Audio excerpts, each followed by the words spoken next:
விவசாயி வீட்டுக்கு தெரியாம டக்குன்னு உள்ள போவோம். ஏங்க ஒரு டிராக்டர் வாங்கினா தான் புள்ளைய படிக்க வச்சு, அவர் படிக்காம இருப்பாரு, தான் புள்ளைய படிக்க வச்சு பெரியாளாக்கி ஒரு 20 வருஷம் வெயிட் பண்ணணும். அவரு வேலைக்கு போய் அவர் ஒரு லோன் எடுத்த அப்புறம் தான் டிராக்டர் வரும். எவ்வளவு நாள் ஆகும்? ஒரு 20 வருஷம் வெயிட் பண்ண. ஆனா 20 நிமிஷத்துல ஒரு டிராக்டர் அவங்க வீட்டாண்டு போய் நின்று அவங்க முகத்துல இருக்கிற சந்தோஷம் எப்படி இருக்கும்? அதை பாக்குறதுக்காக தான் போயிட்டு இருக்கோம்.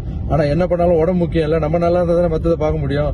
அதால சிவா மாஸ்டரையும் கூட்டு போறோம். ஜிம் மாஸ்டர் சிவா, ஹாய் சொல்லுங்க. ஹாய். மாற்றம்